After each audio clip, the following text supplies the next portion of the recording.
हरे कृष्णा।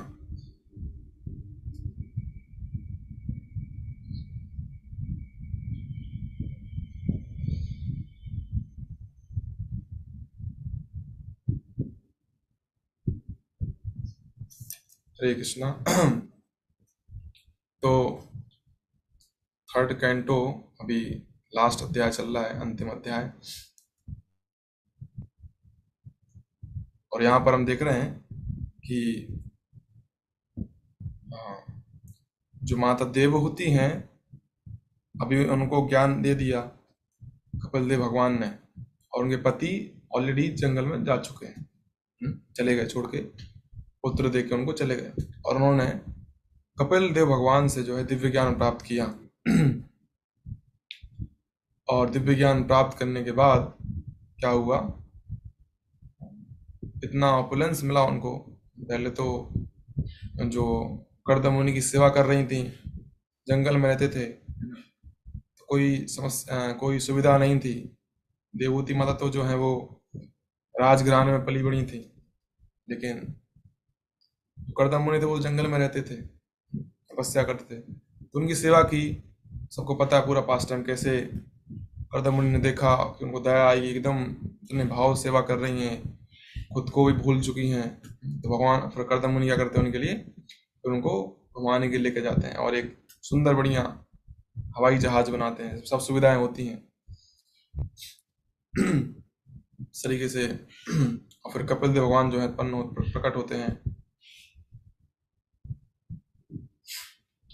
और फिर जो है देवहूति माता उनसे दिव्य ज्ञान प्राप्त करती है। और दिव्य ज्ञान प्राप्त करने के बाद क्या होता है, अनासक्त हो जाती हैं, जैसे आपने पिछले श्लोकों में सुना होगा।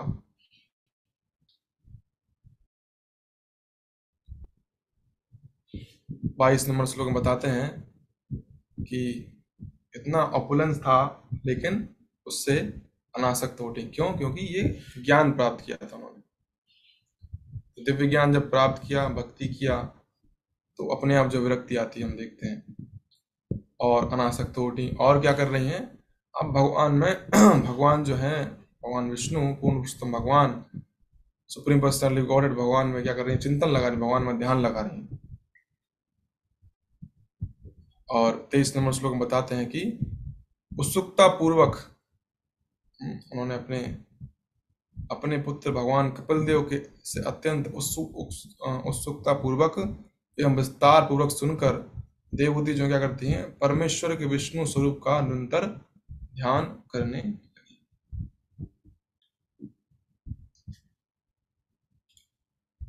और इस तरह के ध्यान करते करते यहाँ पे देख रहे हैं हम कि कैसे बताते हैं 26 नंबर श्लोक में कि सारे क्लेश मिट गए और क्या हुआ, दिव्य आनंद प्राप्त हुआ। ज्ञान जब प्राप्त हो गया, साक्षात्कार कर लिया कि शरीर नहीं आत्मा है, तो क्या हुआ, सारे क्लेश जो है खत्म हो गए और उन्हें दिव्य आनंद है वो प्राप्त हुआ। तो हमारा जीवन का भी यही उद्देश्य है कि हम हमारे जो भी क्लेश हैं खत्म हो, की प्राप्ति हो, कृष्ण प्रेम की प्राप्ति हो, भगवान के धाम की प्राप्ति हो। लेकिन उसके लिए क्या करना पड़ेगा वो हम देख रहे हैं, देख सकते हैं कई उदाहरण है भागवतम में। उसमें से एक जो प्रसंग है यही है देवहूति माता का। कैसे ये उन्होंने प्राप्त किया साक्षात्कार, जब उन्होंने सेवा किया भगवान का। 27 नंबर श्लोक में आप देखते हैं कि बता रहे हैं कि कैसे बॉडीली कंसेप्शन ऑफ लाइफ, जो देहात्म बुद्धि है, उससे ऊपर उठ गई, अपने शरीर को भूल गई और भगवान की ध्यान करने, भगवान की समाधि में स्थित हो गई। लेकिन कब हुई वो स्थित, कैसे हो पाई, या प्रभुपाद तात्पर्य में लिखते हैं कि जब तक हमें अपने शरीर की सुध रहती है, मतलब जब तक हमें अपना ध्यान रहता है कि मैं शरीर हूँ और मुझे शरीर का पालन पोषण करना है ना, शरीर की आवश्यकताओं की पूर्ति करनी है, तो बोलते हैं तब तक यह समझना चाहिए कि हम प्रकृति के 3 गुणों से बद्ध हैं। प्रकृति के 3 गुणों में जब तक हम रहेंगे, तब तक हमारे अंदर भ्रम रहेगा कि हम शरीर हैं, आत्मा नहीं है। और जब तक भ्रम रहेगा, तब तक क्या रहेगा, उस भ्रम में जो उत्पन्न इच्छाएं होंगी उनकी पूर्ति करने के लिए हम प्रयास करते रहेंगे। लेकिन है क्या ये रियलिटी थोड़ी है, ये असत्य है। और हम क्या कर रहे हैं, असत्य रे सत्य करी मानी, हम असत्य को सत्य मानते हैं। इसलिए देहात्म बुद्धि है, हमको ज्ञान भी है ना, कुछ हद तक ज्ञान है, कुछ हद तक हमको साक्षात्कार भी है, हम भक्ति कर रहे हैं, लेकिन हम पूर्ण तरीके से उसको अप्लाई नहीं कर पाते। लेकिन कुछ हद तक अप्लाई कर भी लेते हैं, क्योंकि हम भक्ति कर रहे हैं तो हमको शक्ति मिलती है उसको अप्लाई करने की, है ना। लेकिन जब तक ये हमारे अंदर शारीरिक चेतना है, तब तक ये समझना चाहिए कि हम प्रकृति के 3 गुणों के अंदर हैं, हम 3 गुणों से मुक्त नहीं हुए। ये भ्रम है। हमको लगता है कि हम शरीर की आवश्यकताओं पूर्ति कर लेंगे और शरीर से संबंधित जो भी चीज़ें उनकी रक्षा कर लेंगे, उनकी उनकी इच्छाओं को पूर्ति कर देंगे तो हम सुखी हो जाएंगे। ये भ्रम हमको अभी भी रहता है, इतना भक्ति करने के बाद भी। लेकिन ये भ्रम जाता नहीं है, बहुत डीप रूटेड है ये, इतना इजीली नहीं जाता है। प्रकृति के 3 गुण ही तो पूरे संसार को बांध के रखे हैं। सबसे यदि बंधन, सबसे बड़ा बंधन है तो क्या बंधन है? हमारा जो बंधन है, हमको लगता है हमारे इनसे शरीर, ये हमारे माता हैं, पिता हैं, भाई बंधु बहन हैं, ये जो हमको लगता है रिलेशनशिप, वास्तव में बताइए क्या रिलेशनशिप है? ये तो कुछ साल पुराना संबंध है। लेकिन कितने हम कन्विंस होते हैं उनके प्रति, कितने हम डेडिकेटेड होते हैं सेवा करने के लिए संबंधियों के प्रति।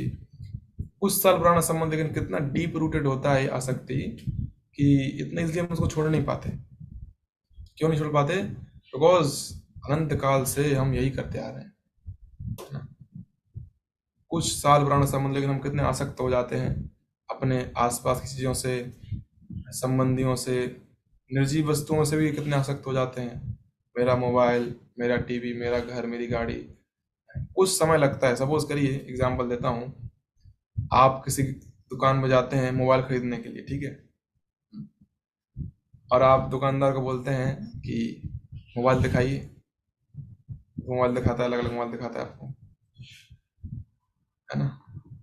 अब वो मोबाइल दिखाता है और वो आपको मोबाइल दिखा रहा है, एक अच्छा मोबाइल दिखा रहा है, करंट मॉडल दिखा रहा है, और लेकिन क्या होता है, मोबाइल दिखाता है, दिखाते दिखाते वो आपको हाथ में दे रहा है, लेकिन गलती से दुकानदार के हाथ से मोबाइल गिर जाता है और मोबाइल टूट जाता है। आपको कुछ फर्क पड़ेगा नहीं, क्यों? आपसे थोड़ी टूटा, पैसा तो वो भरेगा। लेकिन अब मोबाइल आपने ले लिया, लेके आए, आप घर पे खोलते हैं, देखते हैं, फीचर डालते हैं, इंस्टॉल करते हैं, और फिर क्या होता है, गलती से आपसे मोबाइल गिर जाता है और टूट जाता है। बताइए दुख होगा कि नहीं होगा? कुछ घंटों या कुछ मिनट के बाद भी हमको तुरंत इतने आसक्त हो जाते हैं, पता भी नहीं चलता हमको, क्योंकि प्रकृति के 3 गुण बहुत शक्तिशाली हैं। संसार में सबसे बड़ा बंधन भगवान क्या बोलते हैं? देवी ही ऐसा गुणमयी मम माया दुरत्तया। और बोलते हैं मेरी माया जो है कैसी है, बहुत ही मुश्किल इसको पार कर पाना। दुरत्तया कैसी है ये? गुणमयी, भगवान की माया ही है। तो सबसे स्ट्रॉन्ग क्या है? प्रकृति के 3 गुण, सतोगुण, रजोगुण, तमोगुण। ये क्या बांध के रखते हैं, इससे पार कर पाना भगवान क्या बोलते हैं? दुरत्तया। संभव नहीं, बहुत मुश्किल है। लेकिन भगवान बोलते हैं माँ में भी ये प्रपद्यन्ते माया में ताम तरंती थे। सिंपल है, कैसे सिंपल है? भगवान बोलते हैं कि आप मेरी शरण ले लो तो मैं आपको पार करा दूंगा। भगवान सॉल्यूशन बताते हैं उसका। जब तक 3 गुणों से बंधे हुए हैं तब तक हम शारीरिक चेतना से बाहर नहीं आ सकते। लेकिन कैसे चेतना से बाहर कैसे आए? आपने कल सुना होगा, श्लोक में चर्चा किया गया होगा, जहाँ पर भाई बोलते हैं यह विस्मृति, ये जो 3 गुणों से ऊपर कब उठ पाएंगे? तभी संभव है जब हम अपनी इंद्रियों को भगवान की दिव्य प्रेम भक्ति में लगा दें। बस यही सोल्यूशन है, अपनी इंद्रियों को भगवान की सेवा में लगा दें, गुरु की सेवा में लगा दें। जैसे देवती माता यहाँ पे देख रहे हैं कैसे भगवान की सेवा किया, गुरु की सेवा किया उन्होंने, इस तरीके से भगवान की सेवा की, गुरु की सेवा की। श्रीवास ठाकुर चैतन्य लीला में देखते हैं हम कि श्रीवास ठाकुर के घर में भगवान चैतन्य महाप्रभु क्या कर रहे थे? कीर्तन कर रहे थे, महाहरिनाम। रात रात भर क्या हरिनाम होता था, श्रीवास ठाकुर के आंगन में आप गए होंगे कभी, अगर मायापुर देखा होगा आपने, श्रीवास ठाकुर जो है उनका बड़ा घर था। उन्हें घर में श्री भगवान चैतन्य महाप्रभु स्वयं नृत्य करते थे, कीर्तन करते थे। एक बार कीर्तन कर रहे थे और क्या हुआ, अंदर से रोने की आवाज आ रही थी। तो भगवान का कीर्तन रुक गया। वहां श्रीवास को बोलते हैं कुछ डिस्टरबेंस हो रहा है, कुछ आनंद नहीं आ रहा, क्या बात है।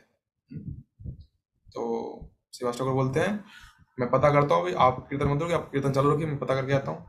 तो भगवान कीर्तन चालू कर देते हैं। श्रीवास ठाकुर जाते हैं, देखते हैं अंदर क्या चल रहा है, क्यों आवाज आ रही है। तो पता चलता है क्या हुआ है, उनके पुत्र की मृत्यु हो गई है। तो उनकी पत्नी है, वो बच्चे की माँ है, रो रही है, पुत्र चला गया, जवान बेटा चला गया। श्रीवास ठाकुर बोलते हैं, क्या बोलते हैं, वो भी बैठ कर रोने लग जाते हैं। नहीं नहीं, श्रीवास ठाकुर बोलते हैं अगर रोना बंद नहीं किया, इससे मेरे महाप्रभु का कीर्तन डिस्टर्ब हो रहा है। अगर रोना बंद नहीं किया तो मैं भी क्या करूंगा, बेटा तो गया, मैं भी चला जाऊंगा, कहाँ, गंगा में जाके छलांग मार दूंगा और डूब के आत्महत्या कर लूंगा। इसलिए जो मर गया अभी मर जाने दो, अभी शांति से चुपचाप बैठो, महाप्रभु कीर्तन चले, डिस्टर्ब मत करो कीर्तन को। ये होते हैं भक्त। ये देखिए भक्त ऐसे होते हैं, भगवान की सेवा के लिए, भगवान की प्रसन्नता के लिए है, कोई फर्क नहीं पड़ता, क्योंकि अनासक्त है पूरी तरीके से, भगवान में आसक्त है और भौतिक चेतना से उठे हुए, भौतिक चेतना से अनासक्त है। और जब महाप्रभु को पता चलता है, महाप्रभु जब देखते हैं कि ऐसा ऐसा हुआ है, महाप्रभु कोई भक्त आके बताता है महाप्रभु श्रीवास का जो पुत्र है उसकी मृत्यु हो गई है। महाप्रभु जब पता चलता है, महाप्रभु कीर्तन रोक देते हैं और जाते हैं श्रीवास के घर के अंदर, जाते हैं और देखते हैं कि जो है पुत्र मर गया है। तो महाप्रभु बोलते हैं कि महाप्रभु बड़ा प्रसन्नता भी होती है कि देखिए कितने उत्तम कोटि के भक्त हैं कि मेरी कीर्तन के लिए इन्होंने उसकी परवाह भी नहीं की है? बेटा मर गया तो मर जाने दो, भगवान कीर्तन चलने दो। और फिर महाप्रभु जो है उस बच्चे को जिंदा कर देते हैं, है ना, सब खुश हो जाते हैं और उसको कीर्तन में शामिल कर देते हैं।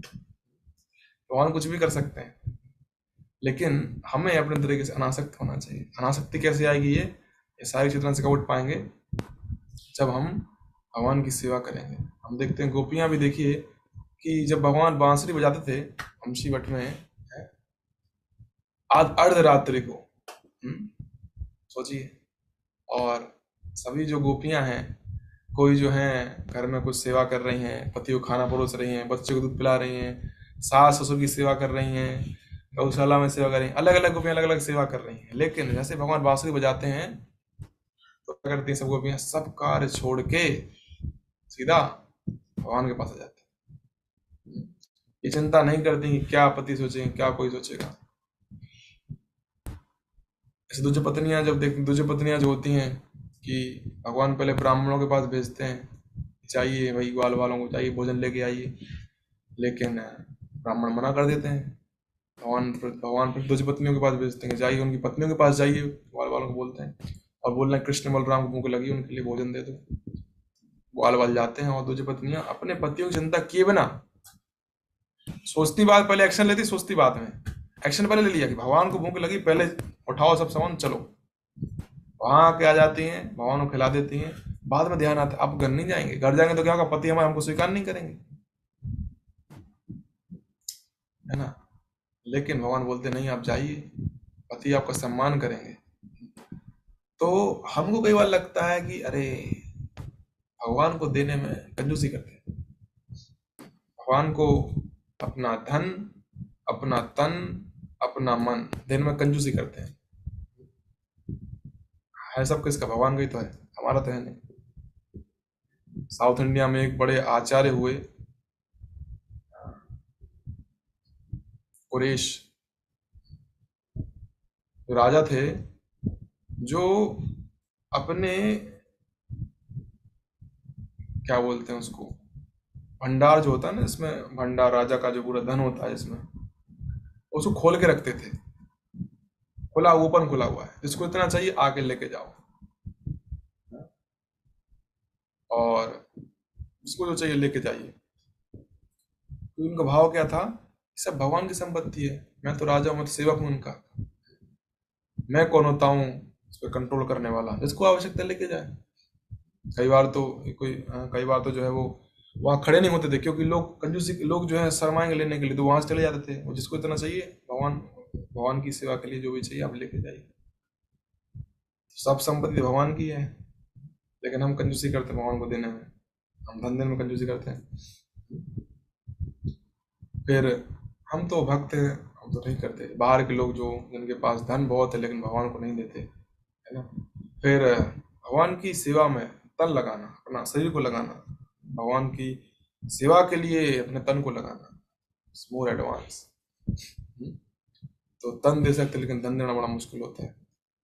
तन देना, भगवान की सेवा में लगाना, अपने शरीर को लगाना और डिफिकल्ट। फिर मन को लगाना।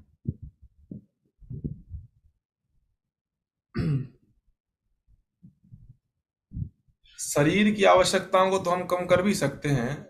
पहले तो जब भक्ति में प्रगति करेंगे, पहले तो शरीर से अनासक्त होना है। अभी तो हमारा शरीर से अनासक्त नहीं हो पाते हम, हमारा शरीर उससे अनासक्त होना, शरीर संबंधित जो वस्तुओं से अनासक्त होना। उसके बाद फिर और एडवांस और बड़ा एग्जाम होता है। क्या होता है? फिर मन बुद्धि अहंकार से अनासक्त होना, है ना। ऐसे ब्रह्मचारी बन जाते हैं, तो शरीर को, संबंधियों को, परिवार को तो छोड़ दिया, परिवार से अनासक्त हो गए। एक्सटर्नली तो कम से कम अनासक्त हो चुके, इंटरनली पता नहीं, लेकिन बाहर रूप से देखने को दिखता है कि भाई परिवार के साथ नहीं रहते, मतलब अनासक्त है, मंदिर में रह रहे हैं, सेवा कर रहे हैं। लेकिन अभी और नेक्स्ट चैलेंज क्या आता है? अपने विचारों से अनासक्त होना, अपने कंसेप्शन से अनासक्त होना, अपनी धारणा से अनासक्त होना, गुरु जो बोल रहे हैं उसको करना, अपने अहंकार को छोड़ना। ये और एडवांस। पहले तो बॉडीली कॉन्शियसनेस छोड़ना पड़ेगा, उसके बाद फिर सेटल जो आता है मन बुद्धि अहंकार, फिर उसको छोड़ना है। सबसे लास्ट में क्या छूटता है? अहंकार। सबसे बड़ी लेयर अहंकार की लेयर है, सबसे बड़ी लेयर अहंकार की लेयर है, फॉल्स ईगो की लेयर है। पहले तो पृथ्वी, जल, अग्नि, वायु, आकाश। पृथ्वी है, उससे 10 गुना जल की लेयर है। फिर अग्नि की लेयर है, उससे 10 गुना अग्नि की लेयर है। अग्नि से 10 गुना किसकी लेयर है? वायु की लेयर है। वायु से 10 गुना किसकी लेयर है? आकाश की लेयर है। ये ब्रह्मांड की कवरिंग है, इतनी बड़ी बड़ी लेयर है। फिर आकाश का फिर आता है मन, उससे बहुत बहुत 10 गुना मन की लेयर है। फिर उससे और बड़ी बुद्धि की लेयर है। फिर सबसे लास्ट में, सबसे बुद्धि से 10 गुना किसकी है? अहंकार की लेयर है। इसको जब पार करेंगे, तब फिर आती है ब्रजा नदी, कारण सागर। उसको पार करेंगे, फिर भगवान के धाम में एंट्री होगी। पहले तो हमको अपने शारीरिक चेतना को छोड़ना पड़ेगा, उसके बाद फिर हमको, उसके बाद जो है फिर हमको मन बुद्धि अहंकार को छोड़ना पड़ेगा। कैसे छोड़ेंगे? वो होगा भगवान की सेवा करने से। भगवान की सेवा, गुरु की, जिस तरीके से यहाँ पर देवभूति माता ने सेवा की, अपने पति, जो पति जो होते हैं वो गुरु भी हैं और भगवान के प्रतिनिधि भी हैं। और फिर भगवान कपल से उन्होंने इंस्ट्रक्शंस लिए। तो केवल ज्ञान लिया से होता ना, कि लोग आते हैं मंदिर में, कुछ लोग जिज्ञासा के रूप में आते हैं ज्ञान लेके चले जाते हैं, बहुत लोग होते हैं। ये भक्त समुदाय में देखते हैं, कुछ लोग सिर्फ ज्ञान लेते रहते हैं, नॉलेज, ये बुक पढ़ना, ये बुक पढ़ना, बहुत सारी बुक पढ़ते रहते हैं, करते कुछ नहीं, प्रैक्टिकल कुछ नहीं करते। ज्ञान लिया तो क्या करना चाहिए? कुछ सेवा करनी चाहिए, नहीं तो वो डाइजेस्ट नहीं कर पाएंगे उसको, हम साधना को। अगर हम साधना करते हैं और सेवा नहीं करेंगे तो क्या होगा? वो अहंकार बन जाएगा हमारा, फिर अहंकार बढ़ जाएगा उससे उल्टा हमारा। साधना किया हमने लेकिन सेवा नहीं की, तो अहंकार बढ़ जाएगा उल्टा हमारा, तो और भक्ति में हम नीचे जाएंगे, ऊपर न जाकर नीचे जाएंगे। इसलिए ज्ञान तो ले रहे हैं, लेकिन सिर्फ दिखावटी ज्ञान नहीं लेना चाहिए, हमको उसको अप्लाई भी करना चाहिए, उसके लिए हमको सेवा करना चाहिए। आप देखिए गुरु महाराज के बहुत सारे जो हैं व्यास पूजा के लेक्चर हैं, सुनिए उनको। महाराज के लेक्चर, हर लेक्चर महाराज कितना बोलते हैं, तब हमको लेक्चर सुनना चाहिए गुरु के। पहले पता चलना चाहिए गुरु चाहते क्या है, फिर तो हम उसको पूरा करने के लिए प्रयास करेंगे। हाँ, तो पहले उनके लेक्चर सुनेंगे, वाणी सुनेंगे, गुरुपाद जी की वाणी सुनेंगे, गुरुपाद जी क्या चाहते हैं, गुरु महाराज क्या चाहते हैं, उनकी वाणी सुनेंगे, वो क्या चाहते हैं। ध्यान रोग जब करें हम, प्रभा जी कम से कम डेली, प्रभा जी कम से कम 1 घंटा ग्रंथ को पढ़ें, और मंदिर में आके सेवा करें हफ्ते में 1 दिन, और कुछ प्रचार कार्य करें। महाराज कई बार लेक्चर में बोलते हैं कि परम पूज्य गोपाल कृष्ण गोस्वामी महाराज बोलते हैं लेक्चर में कई बार कि दिल्ली के भक्त जो हैं, गृहस्थ भक्त भी पुस्तक वितरण करते हैं, संडे के दिन पुस्तक वितरण करते हैं। तो कई सारे गृहस्थ भक्त हैं जो अच्छा विचार कर रहे हैं, तो हमको ये अप्लाई करना पड़ेगा, तब जाके ये दिव्य आनंद प्राप्त होगा। हर चीज को प्राप्त करने के लिए उसकी कीमत चुकानी पड़ती है। और रूप गोस्वामी जी बोलते हैं कि कृष्ण भक्ति को प्राप्त करने के लिए जो कीमत चुकानी पड़े हमको चुकाने के लिए तैयार होना चाहिए। वास्तव में कई ऐसे एग्जाम्पल हैं, आपने सुना होगा कि जो अरुणी थे, अरुणी भगवानी एक कथा है कि एक स्टूडेंट थे अपने गुरु के आश्रम में, एग्जैक्टली गुरु का नाम याद नहीं आ रहा मुझे, गुरु के आश्रम में रहते थे और शिक्षा लेने के लिए गए हुए थे उनके पास। एक बार गुरुजी ने बोल दिया कि आप जो है जाओ खेत पर, हमारा जो खेत है बहुत बारिश हो रही थी है ना, तो बोले जाइए खेत पर जाइए, और जो बॉर्डर होता है ना खेत की बाउंड्री वो टूट गई है, तो उसको पानी बह रहा है तो उसको आप वापस अच्छे से सेट करके आइए। उसको मेड़ बोलते हैं, गाँव की भाषा मेड़ बोलते हैं।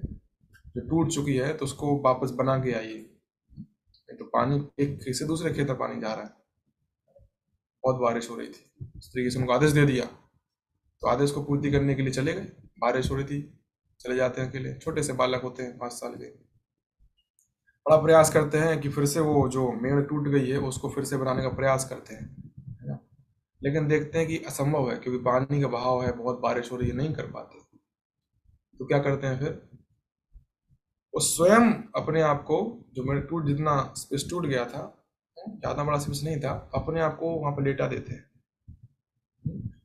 लेटा दिया तो क्या होगा, वो डैम बन गया, उनके शरीर से पानी रुक गया, बस तरीके से वहाँ पर सो जाते हैं, तो पानी इन तक आता है, वापस चला जाता है पानी। गुरु को पता चलता है, गुरु जी बोलते हैं भाई अभी तक आए क्यों नहीं, जाते हैं अपने अनेक शिष्यों के साथ जाते हैं पता करने के लिए, क्यों नहीं आया, नहीं क्या है, इतना समय क्यों लग रहा है, बारिश हो रही, थोड़ा उनको चिंता होने लग जाती है, कहाँ चला गया शिष्य।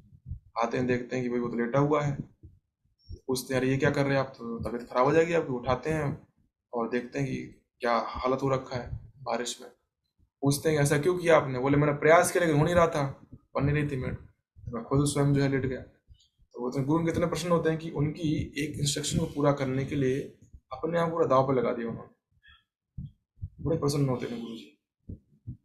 और पहले के जो गुरु थे बड़े प्रमाणिक गुरु थे और उनके अंदर बड़ी शक्ति थी, तो उनको आशीर्वाद देते हैं, और आशीर्वाद से क्या होता है, उनके हृदय में जो दिव्य ज्ञान अपने आप प्रकट हो जाता है। उनकी सेवा देख के उनके गुरु प्रसन्न हो गए, क्या सेवा किया उन्होंने, और उनके हृदय में क्या करते हैं, वो दिव्य ज्ञान को प्रकट कर देते हैं। देखिए सेवा करने से ही ये जो ज्ञान अपने आप प्राप्त हो, ज्ञान प्राप्त हो तो अपने आप जो है वो हम आनंद आएगा जीवन में।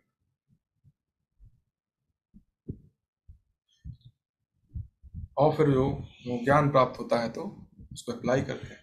हम देखते हैं कि माता शबरी के केस में देखते हैं कैसे माता शबरी को उनके गुरु मर्तंग ऋषि ने बोला था, जब वो जा रहे थे ऊपर के लोग को, तो उनकी इच्छा हुई, शबरी माता की इच्छा हुई कि मैं भी चलती हूँ साथ में, लेकिन गुरुजी ने कहा कि नहीं नहीं, भगवान यहाँ आने वाले, भगवान रामचंद्र आने वाले हैं यहाँ पे, भगवान रामचंद्र आने वाले हैं यहाँ पे, आप उनका इंतजार करिए और यहाँ पर सेवा करिए, डेली झाड़ू पोछा करिए, आश्रम में भगवान का जो है स्वागत के लिए तैयारी करिए। तो माता शबरी ने ये नहीं पूछा कब आने वाले भगवान, 1 साल बाद, 2 साल बाद, कब आने वाले भगवान एग्जैक्टली बताइए, उस हिसाब से फिर मैं तैयारी करूंगी। उन्हें नहीं बोला था, उन्होंने बोला भगवान आएंगे बस। देखिए क्या श्रद्धा होती थी पहले के लोगों में, ये भक्ति है कि देखिए कितनी अटूट श्रद्धा है। गुरु ने बोल दिया, क्योंकि उनको क्लैरिटी है लाइफ में, उनको गोल क्लियर है कि हमको क्या करना है, भगवान के धाम जाना, भगवान को प्रसन्न करना है, ये क्लैरिटी है, गुरु को प्रसन्न करना है। तभी तो इतना मेहनत कर रहे हैं ना भाई। किसी को क्लैरिटी नहीं है कि ये पढ़ाई करने से या ये जॉब करने से मेरा भविष्य बनेगा, है ना। मैं इतनी मेहनत कर रहा हूँ इस जॉब में, इस बिजनेस में, मुझे उससे फल मिलेगा। अगर उसको विश्वास नहीं तो क्यों करेगा वो। जब विश्वास ही नहीं होगा तो मेहनत करेगा नहीं व्यक्ति। भक्ति में विश्वास होना बड़ा आवश्यक है। विश्वास नहीं होगा तो हम मेहनत ही नहीं करेंगे। जैसे नाम जप कर रहे हैं, अब विश्वास ही नहीं हमको कि यार इससे मिलेगा, हमको कुछ नहीं मिलेगा, तो नाम जप ध्यान से करेंगे नहीं हम। तो श्रद्धा हमारी होनी चाहिए। तो उनको शबरी माता वो श्रद्धा थी, भगवान आएंगे, निश्चित रूप से भगवान आएंगे। और क्या किया, डेली बढ़िया आश्रम को साफ करती थी और बेर को लाती थी, वो चक के रखती थी, भगवान जो है वो आएंगे। कितने साल किया, 1 साल, 2 साल, 3 साल, 4 साल, 50 साल, 100 साल, 1000 साल, 10,000 साल, 10,000 साल तक डेली यही सेवा था उनका। 10,000 साल तक भक्ति सेवा की उन्होंने। हमको तो अभी कुछ ही साल हुए हैं, तो भगवत धाम तो निश्चित रूप से जाएंगे जाएंगे, भक्त जो भक्ति कर रहे हैं निश्चित रूप से भगवत धाम जाएंगे जाएंगे, आज नहीं तो कल, इस जन्म अगले जन्म जाने जाना भगवत धाम।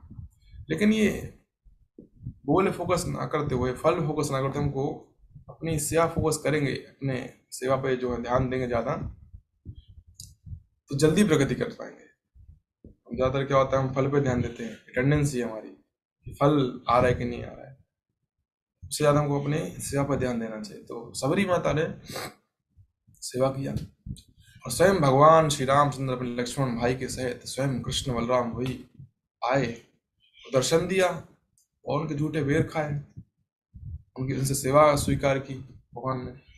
सोचिए, अब से हम भगवान सेवा स्वीकार कर रहे हैं, तो बताइए भी कोई डाउट तो है नहीं इसमें कि भगवान के धाम नहीं गई। लेकिन उसके लिए उन्होंने तपस्या कितना किया, 10,000 साल तक सेवा की उन्होंने। तो हमको भागवतम पढ़ के हमको यही, जब हम पढ़ेंगे भागवतम कथा सुनेंगे, तभी हम श्रद्धा को विकसित कर पाएंगे। भक्तों के संग में ही श्रद्धा विकसित होती है। उसके लिए हमको डेली ग्रंथों का अध्ययन करना पड़ेगा, डेली भागवतम सुनना पड़ेगा, तब जाके हमारी श्रद्धा विकसित होगी, तो तब जाके हम भक्ति को निष्ठापूर्वक कर पाएंगे। जो कृष्ण लीला में देखते हैं आपकी, जब भगवान जब गोकुल में थे और वो फल वाली माता आती है, फल बेचने वाली, फल ले लो, फल ले लो, और जब भगवान जाते हैं फल लेने के लिए, तो हाथ में क्या लेके जाते हैं, छोटे छोटे हाथ रहते हैं भगवान के, और उनमें छोटे से थोड़े से अन्न के दाने लेके जाते हैं, वो भी आधे रास्ते में गिर जाते हैं। और लेकिन क्या होता है, वो माता जब देखती है भगवान को, बड़ी प्रभावित हो जाती है, आकर्षित हो जाती है। भगवान जो है उसको बोलते हैं कि माता मुझे फल दे दो, मेरे पास ये, इसके बदले में अन्न ले लो। तो जब माता देखती है कि मैया बुलाया है मुझे, भगवान मैया बुलाते हैं, प्रेम से बोलते, इतने प्रेम से बोलते हैं, उसको छुट्टी को पकड़ के इतना प्रेम से बोलते हैं, माता मोहित हो जाती है। और देखिए भगवान को जो है वो छोटे से कुछ दाने के बदले में भगवान को फल दे देती है। जब फल देती है, देखिए क्या होता है उसके साथ, पूरा टोकरी सोने से भर जाता है, हीरे जवाहरात से भर जाता है, उठा नहीं पाती, उसको इतना भारी हो जाता है। भगवान को दिया उसने, हालांकि भगवान ने ज्यादा कुछ दिया नहीं उसको, भगवान ने सिर्फ थोड़े से अन्न के दाने दिए, उसके बाद इतने सारे फल दे दिए। देखने में डील जो है वो थोड़ी मैच नहीं होती, बराबर देना चाहिए ना, बराबर नहीं दिया, लेकिन उसने भगवान को दे दिया, भगवान ने बदले में उसको दिया। तो स्टार्टिंग में हो सकता है हमको उतना आनंद नहीं मिले, थोड़ा कम आनंद मिले, लेकिन हम श्रद्धा से लगे रहेंगे, भक्ति में करते रहेंगे। ये भागवत में जो कथाएं बताई गई हैं, इसलिए बताई गई हैं ताकि इसको हम पढ़ें और हमारी श्रद्धा को विकसित करें। श्रद्धा विकसित करेंगे तब हम भक्ति को अच्छे से कर पाएंगे। श्रद्धा नहीं होगी तो हम कुछ नहीं कर सकते, इसलिए हमको श्रद्धा विकसित करनी होगी। भगवान हमारे जीवन में कई ऐसी परिस्थिति डालते हैं जहाँ पर हम हेल्पलेस हो जाते हैं, और भगवान का शरण लेना चाहिए। जब भगवान शरण लेंगे हम, तो डेफिनेटली भगवान हमारी रक्षा करते हैं। भगवान जो भी करते हैं भक्तों के हित के लिए करते हैं। भगवान हमारी रक्षा करेंगे तो हमें श्रद्धा की थी, भगवान ने रक्षा की हमारी, इससे श्रद्धा बढ़ेगी हमारी, और हमारे एक स्टेप आगे बढ़ाएंगे, फिर एक और स्टेप आगे बढ़ाएंगे। इस तरीके से करते करते करते हम श्रद्धा को विकसित कर पाएंगे। तो पहले स्टेप तो हमको यही करना पड़ेगा कि पड़ेगी, हमको सेवा करेंगे, सेवा में चलने जाएंगे तो भगवान से प्रार्थना करेंगे, भगवान हेल्प करेंगे, और सेवा करेंगे और सेवा करेंगे। अल्टीमेटली जब तक स्तर पर नहीं पहुंचेंगे तब तक भगवान के धाम नहीं जा सकते। रियलिटी पता होनी चाहिए हमको। भगवान के धाम जाना है तो बहुत देहात्म बुद्धि से ऊपर उठना पड़ेगा हमको। हर लेवल पे एग्जाम होंगे, हर लेवल पे एग्जाम होंगे। अभी हमारे स्तर पे है तो स्तर पे एग्जाम होंगे, जब इससे उड़ जाएंगे तो स्तर पे एग्जाम हो जाएंगे, उससे उठेंगे और उससे ऊपर एग्जाम होंगे, तो एग्जाम होते रहेंगे, लेकिन एग्जाम को पार करने की शक्ति भगवान देते हैं हमको। हमारा कार्य क्या है, बस हमको आगे बढ़ते जाना है। एग्जाम होते जाएंगे, भगवान पार कराते जाएंगे, लेकिन धीरे धीरे आगे बढ़ते जाएंगे। हम देख पाएंगे कि जैसे अभी हम अपने जीवन में देख सकते हैं कैसे हम पहले 1-2 साल पहले कैसे भक्ति कर रहे थे, अभी हमारा भक्ति में एडवांसमेंट हुआ है कि नहीं हुआ है, हमको चेक करना चाहिए कि हमारा जप में रुचि बढ़ा है कि नहीं बढ़ा है, सेवा करने में रुचि बढ़ा है कि नहीं बढ़ा है। भगवान की सेवा करने में रुचि बड़ी, भाव आता है भगवान की सेवा करने में, इच्छा होती कि नहीं होती करने की, तो ये कितना भाव बढ़ रहा है हमारा, नहीं बढ़ रहा है, हमको ये जज करते रहना चाहिए, चेक करते रहना चाहिए। यही हमको चेक करना चाहिए। नहीं हो रहा है तो फिर हमको डिस्कस करना चाहिए, गुरु से पूछना चाहिए कैसे भक्ति में प्रगति कर सकते हैं। ऐसा नहीं कि बस दीक्षा ले लिया है ना, बस साइड हो गए। दीक्षा लेके हमको, ऐसा नहीं कि दीक्षा लेके बस हमको पर अपने मन की करनी है, बस दीक्षा हो गई बस फिर अपना जीवन जिएंगे, नहीं नहीं, ऐसा नहीं होना चाहिए। दीक्षा ले लिया तो फिर हमको गुरु के हिसाब से जीवन जीना चाहिए। गुरु महाराज क्या चाहते हैं वो उनसे पूछना चाहिए, उसको फॉलो करना चाहिए। जब करेंगे ऐसा तभी जो है इस स्थिति को प्राप्त कर पाएंगे। तो यहीं तक चर्चा करेंगे। इस वक्त कोई प्रश्न हो तो प्रश्न पूछ सकते हैं।